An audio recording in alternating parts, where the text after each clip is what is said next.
one too, just in case. So French crab roasted chicken, right? Whole bird. For you guys that are gonna be here on campus tomorrow, wet towel in the mouth, sheet tray, wet towel, little cutting board. Anything that runs off the chicken stays here. It doesn't go on your cutting board, doesn't go down on the table. What gets me sometimes when you have people working on chicken, especially when we're on the regular grounds, we have four table. You got one person working the chicken, and you got juices running all over the place.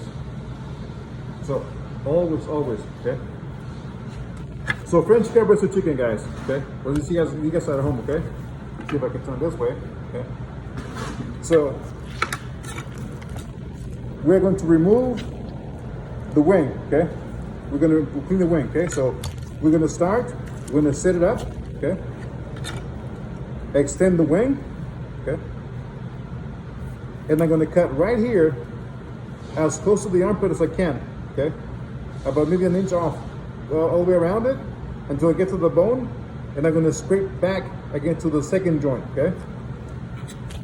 So make a score it, okay? All the way around, okay? Cut through the skin, cut through the meat, those tendons, okay?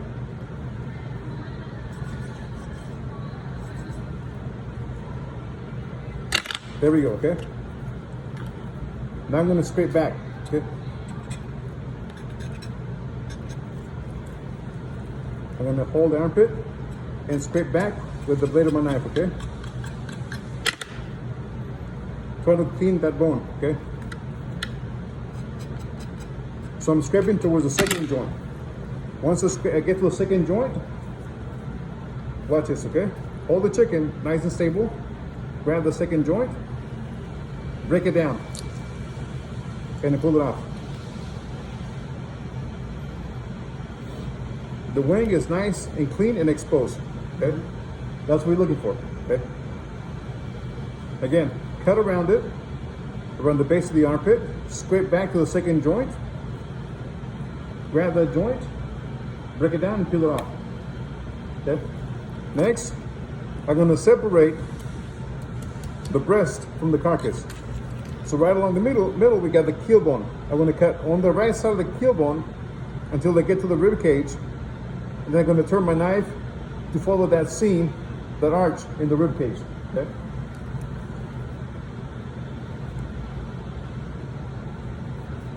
There we go, okay? Now I'm cutting on the outside of the wishbone, okay?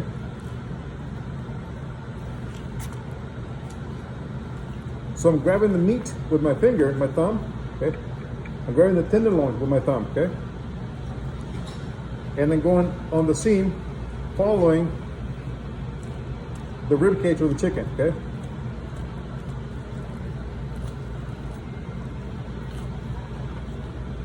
Here's the wishbone, okay?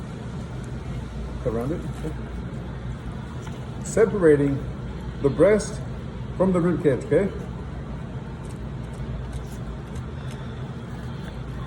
I'm gonna get to the armpit joint right here, okay? Figure out where the articulation is at and cut right through it, okay? Leave the wing joint attached to the breast, okay? There we go, okay? And then continue separating the breast from the carcass. Turn it upside down, okay? And I'm gonna cut as close as I can to the leg and thigh meat on the skin, okay?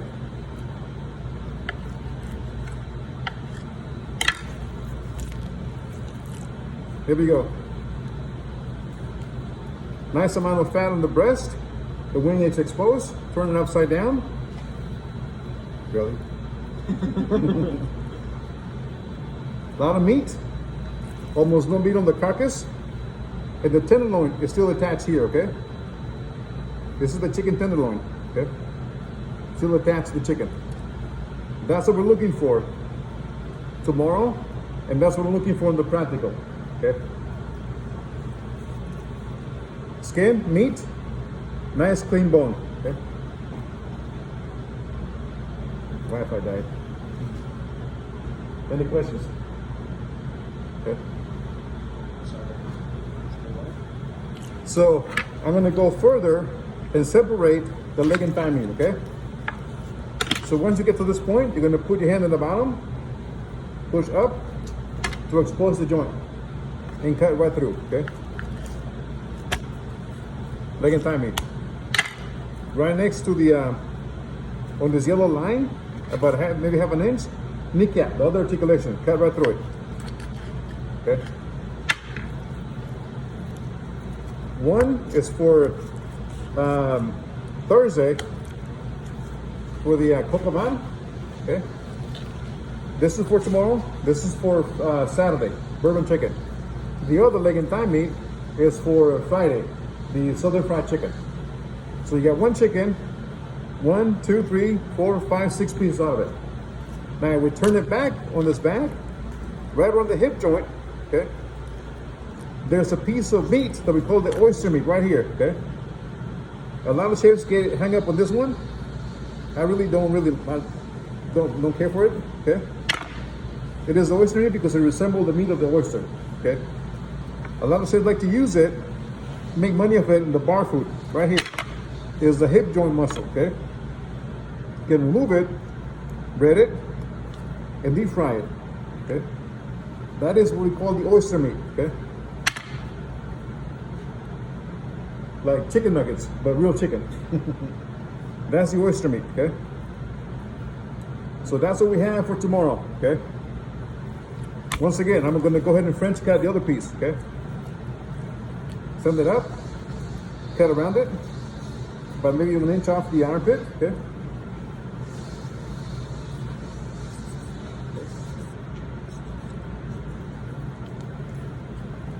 Scrape the meat to the second joint, okay? Along with the skin. Okay.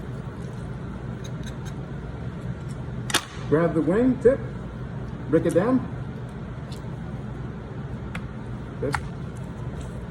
And I got a nice breast right here. I'm going to separate it on the right side of the keel bone, left side of the keel bone. Cut the way till they get to the rib cage, outside of the wishbone. Okay. Go around it. Grab it with your fingers so you can know where you're cutting at, so you can pull it.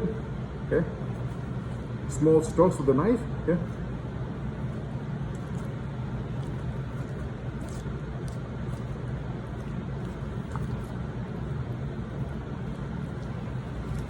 Find that articulation with the armpit and cut right through it. Okay. And then continue separating the breast. Go back up here. Cut as close as you can to the leg and thigh meat on the skin. Okay.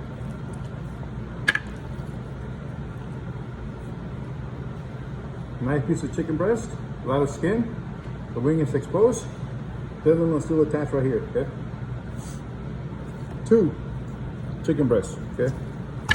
Go back, hand underneath it, push up, expose that joint from the hip, and then cut it off. Okay.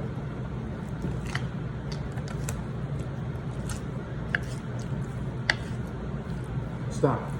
Okay. On the left side of the yellow line, find the knee and cut right through it. Okay. Now you got drumstick, leg and thigh meat, carcass. So you got 1, 2, 3, 4, 5, 6. The 1 or 2, 7, 8. Chicken wings. 9 oyster meat. But that's what we're looking for. For the pan, that's what we're looking for, the practical, ×2. So 1 is for rice pilaf, 1 is for potato puree, both got green beans, both got sauce velouté, and 2 salads, okay? Got it? Cool, okay? Tomorrow you get to practice a lot. You get a lot of chicken, okay? Questions, thoughts, comments, concerns? So we're just doing a chicken tomorrow? Chicken rice pilaf? Yeah. Okay. So tomorrow you're gonna break your chicken down, just like that, all of it, okay?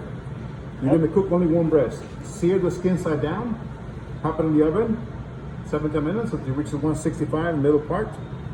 Take it out, let it rest, okay? But I would suggest doing that almost to the end. Get your rice pilaf out of the way first. rice pilaf first, chicken, and then asparagus. And then in the velouté.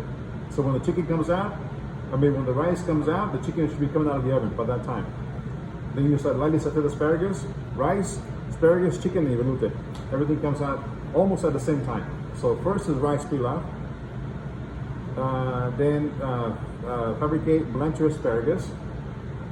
Fabricate your chicken, sear it, and then finish it in the oven, and then start working your sauce velouté. Shouldn't take it that long to make it. You got chicken stock, or you need a little bit of roux, add your chicken stock, a little salt, and bring it up to thickness. Okay? Yep. And that kind of segment. Okay? Any questions? Bring the velouté tomorrow, or maybe we're gonna make it here? Technically, we're not supposed to bring anything from the house. It's good. So Good. I'll have some chicken stock and we'll make it here. Well, chicken based, whatever. Yep. So I'll make it similar here too, okay? So that's French covers of chicken. Thoughts? Okay. It's called French cut. Hold it down. Correct. If you leave the meat on the wing, it becomes airline. It just no fly away. I don't know. But that's what it's called. Literally, technically. What it's called? Airline. Airline. Airline. If you leave the meat attached to the wing, it's called airline. Leave it. Fillet is Frenched. The wok thing yesterday got me, last week. or Which one? yesterday. Without giblets, I never heard that. I never seen But the Wok, yeah. oh, the wok, yeah, with the giblets, yeah, without giblets. Never. yeah. And we get them without giblets here, so Really? yeah. You like giblets?